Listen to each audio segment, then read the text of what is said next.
Before I start today's lecture, I want to go back to something that I was talking about the first day. I introduced myself. I said a little bit about my degrees, my experience as an archaeologist and teaching for 41 years and so forth.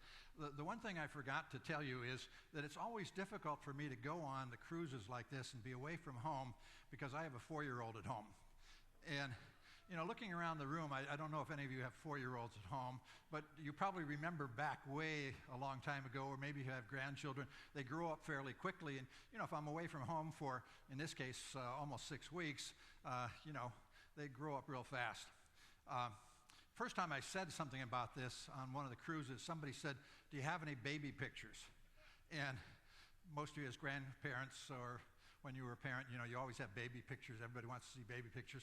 So I did bring some baby pictures this time. There he is. He was about 2 weeks old at that point in time. He is a 4-year-old now. He has grown up quite a bit. So he's looking very good. He's a Lusitano, which is a Portuguese breed. That was his sire, and the mare was a German warm blood. And he has very distinguished lines. He should be a pretty good horse. Okay, today I'm going to talk about Patagonian wildlife. So we're not going to look too much at horses, but we'll talk about Patagonian wildlife. And where is Patagonia? It's the area south of the Rio Colorado. Last time when I was talking about the Pampas, I identified the Rio Colorado as the southern limit of the Pampas. So it's the area from there on south, or here, that's roughly Patagonia from about the Rio Colorado on south, or here the Rio Colorado is that area in kind of orangish brown there near the bottom, and that's the southern limit of the Pampas.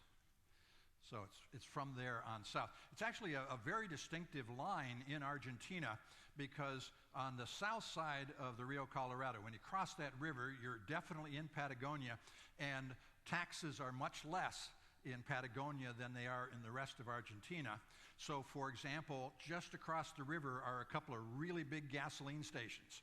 And anybody who is driving north from Patagonia stops on the south side of the river and fills up before you go into the rest of Argentina. Or if you live anywhere close, you go down and cross the bridge, get gas, and then go back onto the other side. There's Patagonia. Stretches all the way down to Tierra del Fuego. Buenos Aires, where we were a couple of days ago. The Valdez Peninsula is very distinctive. You can always spot that on virtually any map. And right at the Valdez Peninsula is Puerto Madryn, where we will be tomorrow morning.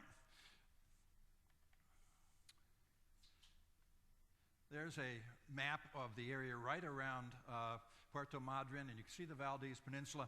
It's actually what we call a tombolo. It was an island off the coast, and the connector between that island and the mainland is simply a fill-in of dirt, sand, wind-blown stuff that has connected that island to the mainland. We have a series of these in other parts of the world. It's a fairly common geologic phenomena. There are 2 bays, one on the north side of that spit of land that connects the mainland to the peninsula, and Golfo Nuevo on the south side, which is where we will be going in and docking at Puerto Madryn. Talking about wildlife, the next 3 pictures are ones that I haven't taken. I've never been there at the right time of year, but Golfo Nuevo on the south side of the peninsula is famous as one of the breeding grounds for southern right whales. Every year they do a census of the whales. Each one is distinctive. They have markings right around their blowhole, and they can tell one whale from another. And every year in September they do a census. This year there were about 835 right whales there, of which a little over 300 were newborn calves. There again.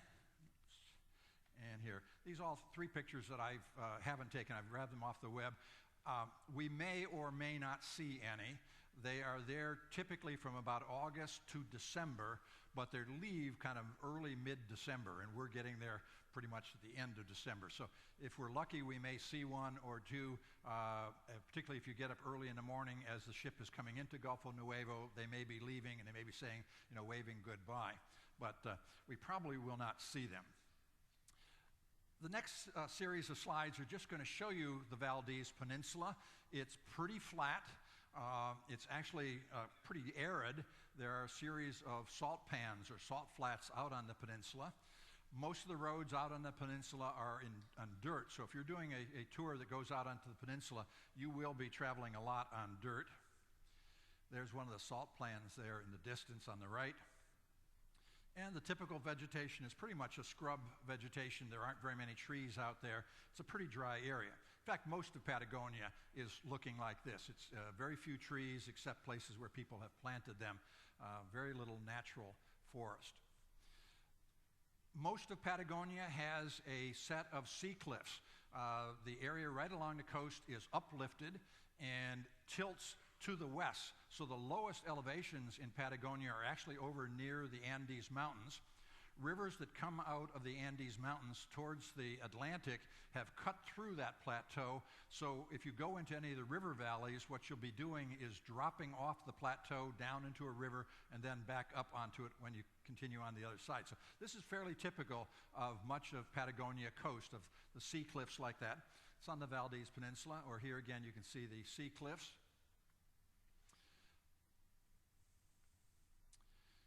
And there's a good view of some of the wildlife. There are reserves, there are spots out on the Valdez Peninsula where you can approach fairly close, but in many locations you cannot get real close. They try to keep you away from the wildlife. So you may be in a place like this, or there my wife, you can see she's standing along the fence and the wildlife is down below. You really need a long lens if you're going to take a lot of pictures out on the Valdez Peninsula.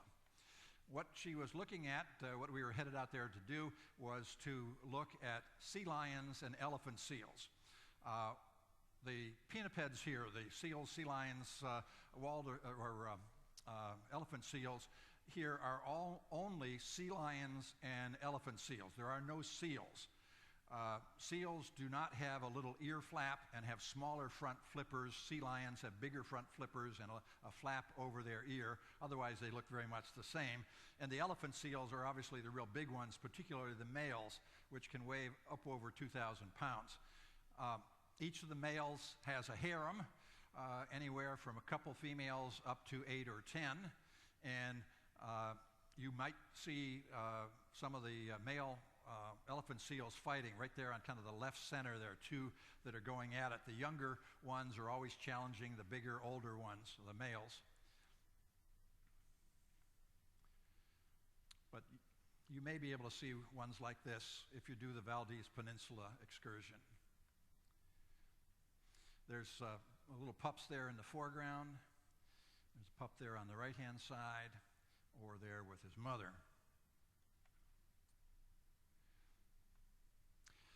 The next couple pictures were taken about 100 miles north of the Valdez Peninsula, heading up towards the Colorado River. We had actually driven down from Buenos Aires to Puerto Madryn and spent several days in Puerto Madryn checking things out around that area, and then headed back north. And we stopped here again. You can see the sea cliffs, and you probably can't see it, but there's a lot of wildlife down there below. There again is kind of the wide-angle view to give you a sense of what it looks like. And they're looking in the opposite direction. Here with a little bit of telephoto, you might begin to see some wildlife on the bottom right. And there on one of the little islands right along the coast, you can see seals sea lions and elephant seals. And there, those aren't really rocks. Most of those are sea lions and elephant seals just lying along the beach. Here again, this is extreme telephoto. I think this is about a 300 millimeter telephoto shot looking down on them. And right in the center there is one of the big males. And again, right there, one of the big males. And these are some of the seals, not the elephant seals. And those are, again, seals, not elephant seals. Excuse me, sea lions, not elephant seals. Sea lions.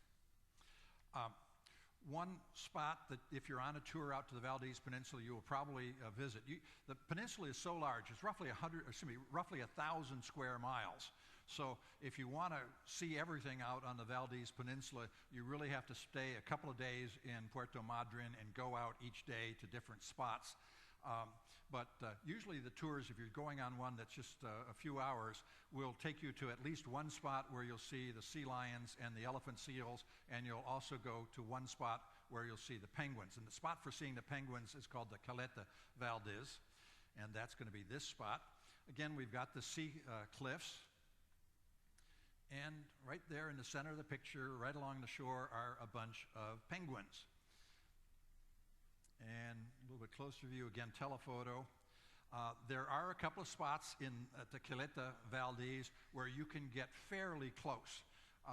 That is to say, within maybe 3 or 4 feet. The penguins nest inland, so they'll be along the beach, but then they'll also walk inland, and you'll see them right close if you get into this spot.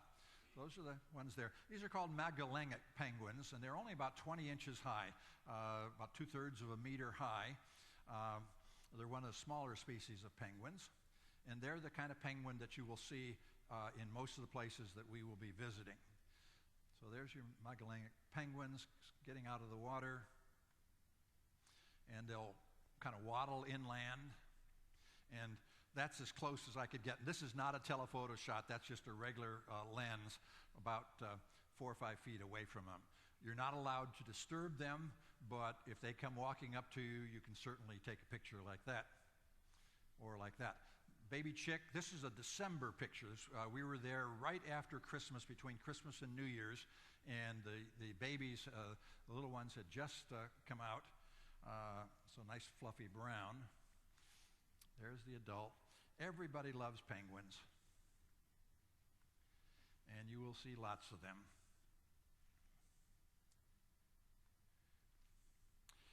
The other animal that you may see at the Valdez Peninsula, and I will not guarantee this because, again, it's 1,000 square miles and there aren't a whole lot of these, but if you're lucky, you may see some guanaco. There are 4 South American species of camelids. Llamas and alpacas are the 2 domesticated species, and guanaco and vicuñas are the 2 wild ones. Vicuñas are usually high up in the mountains, particularly in Peru and Bolivia and northern Chile and Argentina.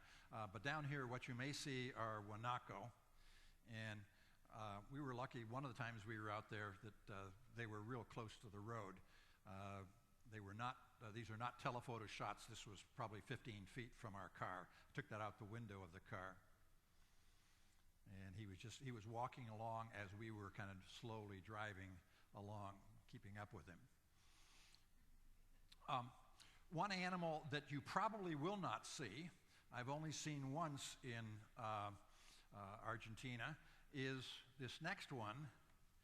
This is a big hairy armadillo. And that is its official name, big hairy armadillo. You can see the hair on it. And that is actually the side of our car. The darn thing got underneath the car. And then we couldn't drive. We were ready to leave, and somebody said, oh, there's an armadillo underneath your car. And we had to get on the other side of the car and yell at it and so forth. It finally came out to where I could take a picture of it. Really an ugly thing. Those of you from Texas, you probably know armadillos, but for most of the rest of us, this is not a fairly common animal. But that's the only time I've ever seen an armadillo anywhere in South America. There's one other one that you probably will see, because they're fairly common out on the Valdez Peninsula, and that is the rhea.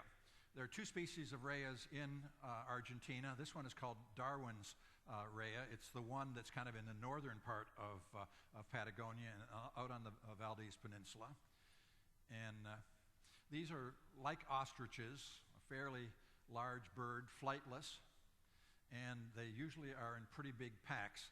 This one, we were just to the north of Valdez Peninsula. It was out in somebody's grain field, a wheat field, and they were eating away on the wheat that was growing there. Some of you may be lucky enough to be going up to the Torres del Paine National Park. There is an excursion out of Punta Arenas. I understand it's sold out it is going to be a very long day. And if you've looked, we get in at about 8 o'clock in the morning, and we don't leave until about 8 o'clock at night. We're about 12 hours in Punta Arenas. The reason why we're there longer than we are in some of the other ports is so that people can go up to Torres del Paine. It's a national park about 200, 250 miles to the north of Punta Arenas. That means that those of you who are going to get off the ship, get on a bus, go to the airport, get on a plane, fly up to a small town airport, get on a bus, and go from there up to Torres del Paine, and then coming back, you're going to do the same thing. And on my first lecture, when I was talking about transportation, I showed you a couple of pictures of the road going into Torres del Paine, dirt roads and so forth. But these next group are going to be up in Torres del Paine, Guanaco. There's usually a male, again with his harem, and he stands guard. So you'll find the male usually sitting up on the top of a hill, or in this case on the top of a rock, seeing what's going on. And then down below will be the females and the young. So that's one of the females. Those are some of the females. You might also see single males, because the younger males that haven't yet gotten females, don't have a harem, they will be out kind of wandering around by themselves, or 2 or 3 of them together, always trying to approach the more dominant males to kind of take over the harems. That's one of the females, and there's 2 females with some of their babies. And there's a couple of the young. Everybody loves babies.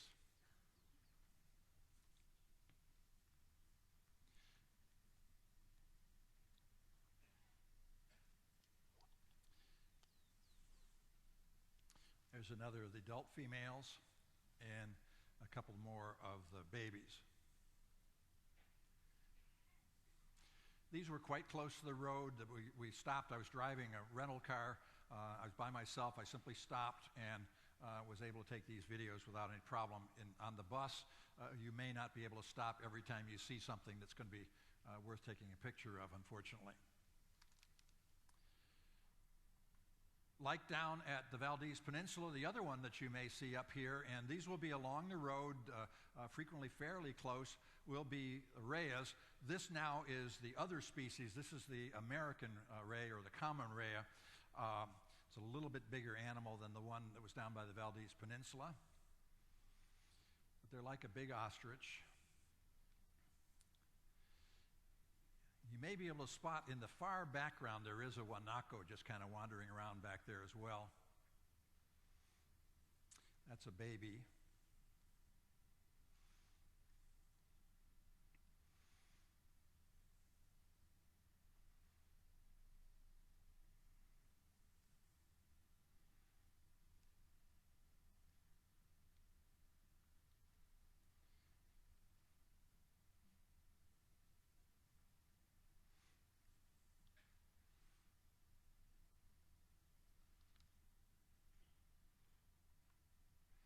Now, if you are not wanting to go out on one of these long excursions, and clearly going out to the Valdez Peninsula is going to be something like a 6 or 8 hour trip, and there's another one I'll point out in a minute, there are some other things to do. First, let's go south. I think there is an excursion that doesn't deal with wildlife but goes down to the Welsh colonies. Puerto Madryn was settled in 1865 by Welsh. There was a group of about 150 Welsh that were brought in. They had a sponsor back in Wales that sent them over, and the name Madryn was the name of the estate of the lord that was the sponsor of their settlement. They actually walked from Puerto Madryn down to a river valley where there was a possibility for agriculture and get out of the wind and find water and so forth. So they walked from Puerto Madryn down to a series of towns down in the Chubut River Valley. You can see the road there going south from Puerto Madryn, and goes down to Gaiman, Trelew, and Rawson. Those are the 3 Welsh towns down there.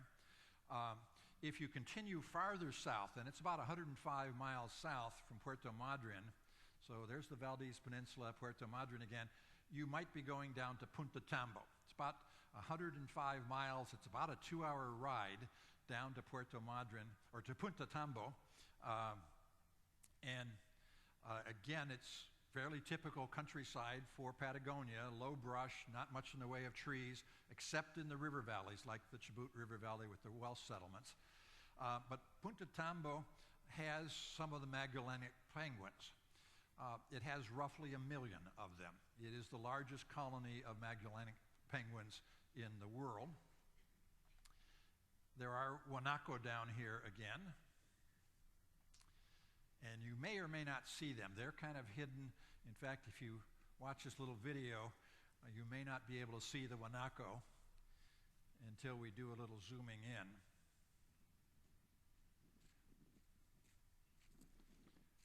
So unless you have sharp eyes, you may not spot them, but they're around.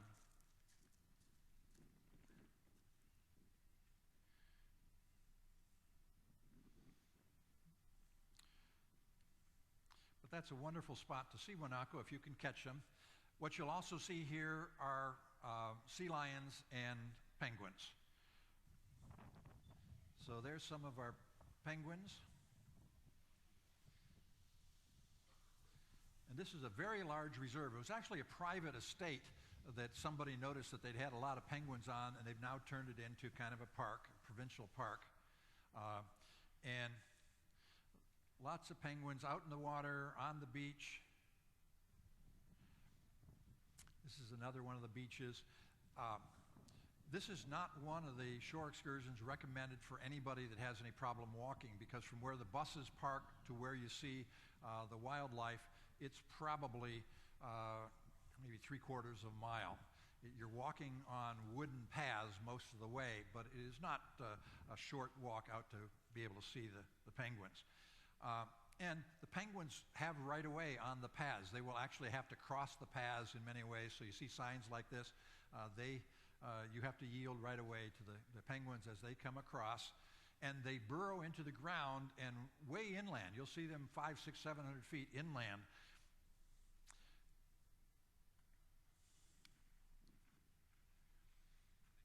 These pictures were taken in late January last year when I was on the Norwegian Sun. You see the chick is quite a bit bigger than the ones I showed you from Caileta Valdez and that were taken in December. So this is like a month later, a bit bigger. Something else you might be able to see there in the video is that there's a little bit of wind. One of the constants in Patagonia is going to be wind. In fact, I have been knocked down by the wind in Punta Arenas.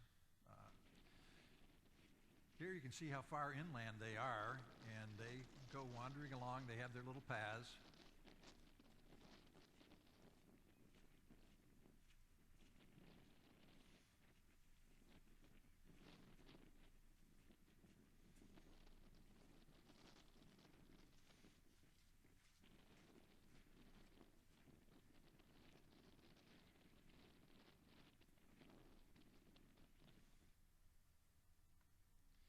Now, if you don't want to go that far, there's Puerto Madryn, or here's a view of Puerto Madryn from a place called Punta Loma. And you can see it's not very far away. It's only about 6 or 8 miles out of town. So if you don't have a shore excursion, you just want to get a taxi, one place where you might want to go to is Punta Loma. It's on the south side of the bay. And what you will see there is a colony of sea lions. You can be looking down on them. You can't really get down to them, but you look from an overlook down on the sea lions. And these are some of the pictures that I took there. These are from, I think, 9 years ago.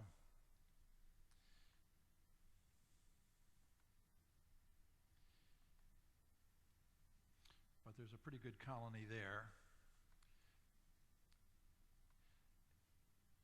And up on the cliffs, something that you'll see are lots and lots of birds. I'll come back to show you the birds in a minute. When we get to Punta Arenas, there are a number of different tours. I've mentioned the one going up to Torres del Paine. I'll actually have a lecture that focuses in on Torres del Paine and some of the glaciers that we may or may not see. But one of the interesting tours out of Punta Arenas is out to Magdalena Island. It's about 15 miles north of the city of Punta Arenas.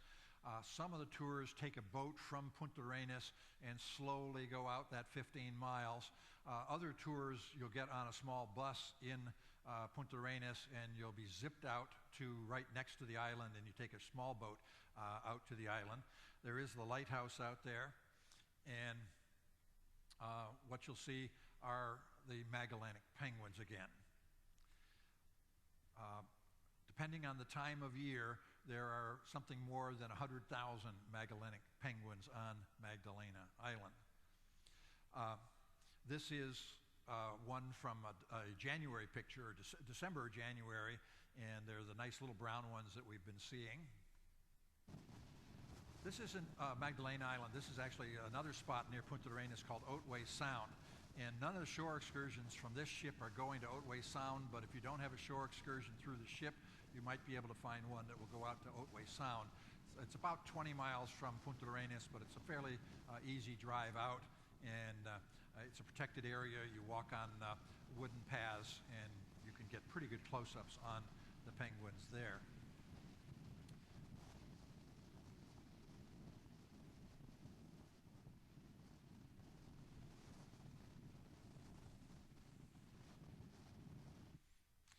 This is back on Magdalena Island. This is in March of this year. When I was on the Sirena, we stopped in Punta Arenas, and I took a shore excursion that went out to Magdalena Island. This is some of the adults. And there's one of those little babies. Remember, they were all brown in December and January. By the end of March, they have now fluffed out, and they're losing their baby feathers and getting their adult feathers so they can go into the water and go away. They will swim away and come back in about 6 months. But there's all those little white spots on the ground there. Those are all feathers, and feathers were just blowing all over the place from all these little guys. And when I was there in March, there were probably no more than about 10 or 15,000 penguins there, because most of them had already left. As soon as they lose their baby feathers, they can head out. I don't know, and I think they just go out in the Atlantic someplace. They don't go a huge long distance, but they're not on land anymore. They don't come back to land until they're ready to have the eggs and do their nesting. But their nests are down in the ground, like that one. There's another one of the ones from March that's fluffing out.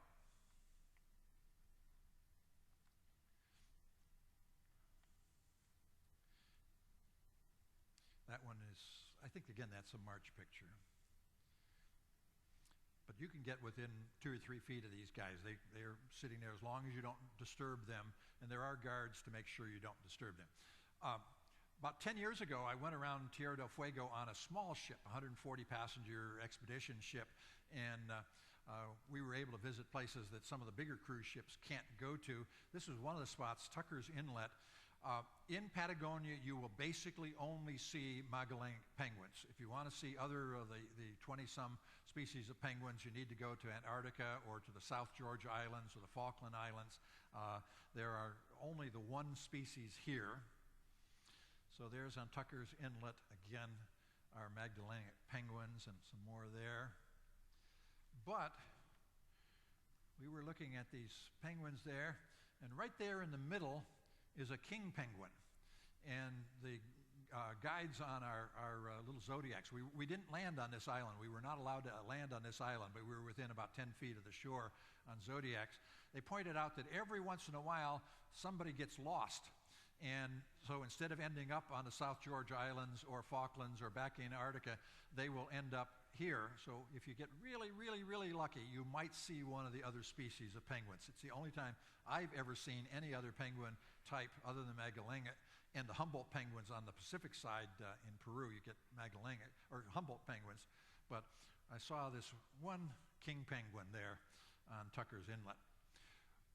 There's another bird that you'll see wherever you see the penguins. And here you can see the penguins on the left, and on the sort of center right, what you're seeing are skuas. Skuas are predators on baby penguins, on dead penguins, on the remains of the eggs, the stuff that's still in the egg and so forth, and you'll see them always flying around wherever you have the penguins. So you probably will see some of the skuas. There's a good photo of a skua, or there's a couple of skuas.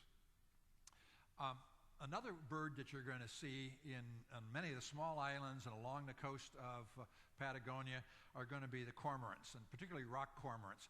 This is the one, if you're at Punta Loma, the one that's right outside of Puerto Madryn, you'll see the sea lions there, but on the rocks you'll see the rock cormorants. These were ones I took at Tucker's Inlet, and these were at Punta Loma, just outside of Puerto Madryn. There were a whole bunch of them there, just a whole long line of them. Another spot where you might want to go wildlife shooting, if you're taking pictures, is in Ushuaia. There are a couple of different possibilities from Ushuaia. One is that you can take a catamaran from Ushuaia out to what they call Seal Island. It's actually an island where there's the lighthouse as you go past it going in, or when we come out, we'll go past it. But out on that little island, you'll see some sea lions. Sometimes you'll see some penguins there, and you'll see lots and lots of other seabirds. So these are on this island out in the middle of Ushuaia Bay. My own favorite of the shore excursions in Ushuaia, it gets you to a lot of different things. I think there's one, I think it's offered here. It's one that has the train, the little steam train that goes, they say, to the end of the world, the southernmost steam train, and then it ends up in the national park, and you travel through the national park, the Tierra del Fuego National Park, and then you get off in Tierra del Fuego National Park and get on a catamaran, and you sail out to here, and then you go back to the pier, get back on the ship. That one gets you train, national park, and out to this set of islands. But you can also do just the catamaran itself, and there's plenty of catamarans there right on the pier selling tickets. So you see lots and lots of seabirds there.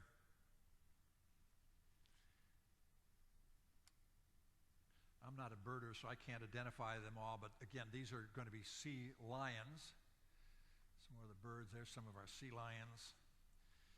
And there on the right-hand side, you can see the catamaran that goes out. There's several of these. I was on one. There's another one that'll be on the right-hand side in a minute.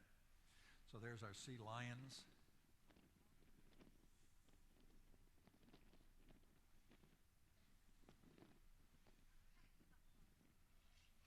And there's the catamaran. You can see it comes in pretty close for pretty good pictures. And these are, again, taken from the catamaran. And there's the other catamaran. Again, I'm not a birder, but I've seen lots of different birds. Sometimes I've been able to identify them, or I've had somebody with me that can identify them. This is called a kelp goose. That's the male, all fancy white. And he took off, and so I got a pretty good picture of him. There's one in the Tierra del Fuego National Park.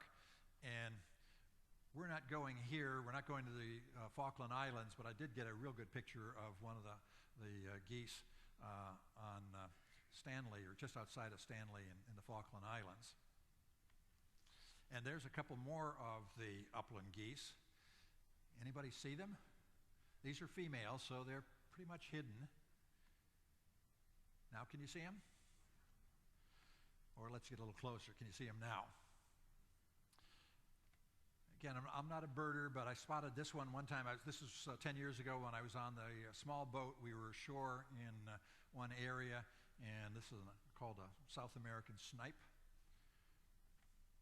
That's a kelp gull. And you've probably seen the gulls flying around us. They be with us all the way along the way here. That's back at the Valdez Peninsula, and I did catch this hawk in Tierra del Fuego National Park one time. There's one other animal that I want to talk about that has an interesting story to it, and the scene here, this is inside the Torres de Paine Tierra del Fuego National Park. This is about 10 miles west of Ushuaia in the Argentine half of Tierra del Fuego Island. Notice all the dead trees, and here all the dead trees. This is not a natural pond that you're seeing. Those trees have been killed because of the pond. Those trees have died because of the pond. And if you drive around on any of the shore excursions on Tierra del Fuego from Ushuaia, you will see scenes like this with these dead trees in low spots, like that, or like that. Anybody think what the problem here is? Do I hear anything? Salt water? No.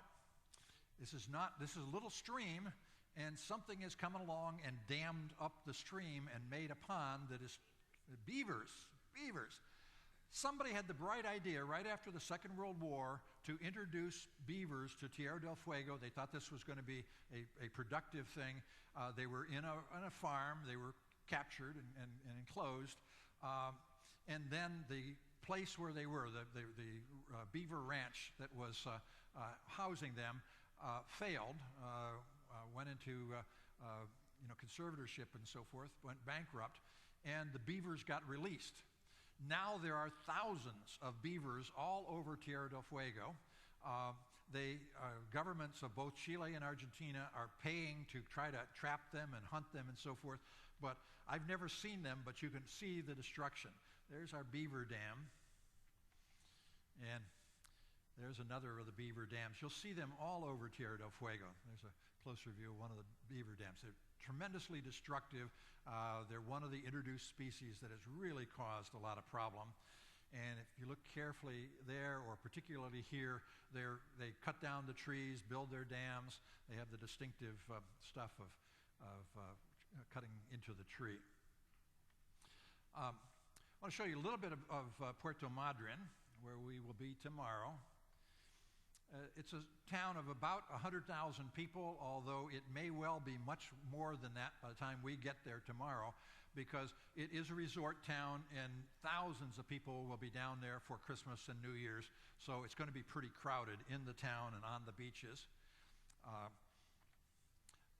Most of the hotels and condos and apartments are just along the beach.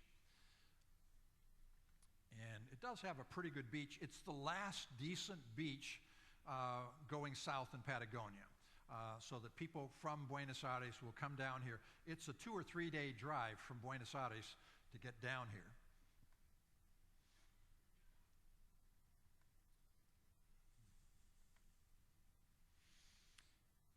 There's one main street right along the beach that has restaurants and things like that. There is a mall. It's only small. It's only 2 stories, and it's probably got about 30 or 40 stores. But there isn't a whole lot to do if you're not a beach person or if you're not out on one of the shore excursions.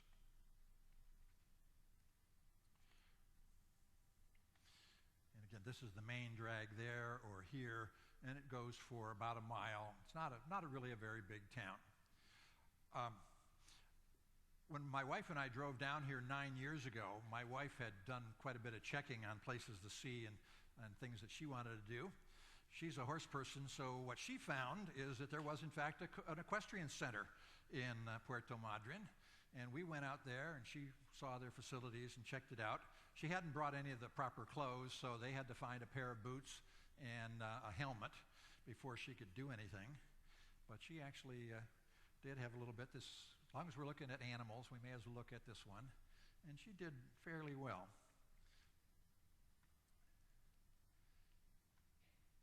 That's her sport, is jumping, 3-day eventing, and so forth. My next lecture is going to be on Tuesday, so tomorrow we're Puerto Madryn, and then we have 2 more sea days. The next lecture is going to be a little bit different. We're not going to the Falkland Islands, but I have a very nice lecture on the 1982 war between Argentina and Great Britain, and it is important for the story as we go along.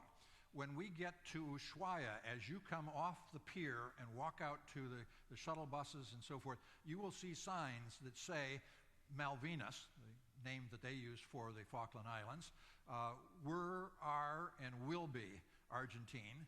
And you'll see lots and lots of flags and signs. In the national park, there are signs and so forth. So to understand what's going on there in Ushuaia, why all those things are there, you really need to know the history. So my next lecture will be on that. the one after that will be on geography and archaeology of Tierra del Fuego and southern Patagonia. So we've got a couple of good ones coming up before or after Puerto Madryn. Thank you for attending. There is a movie in here in about 15 minutes.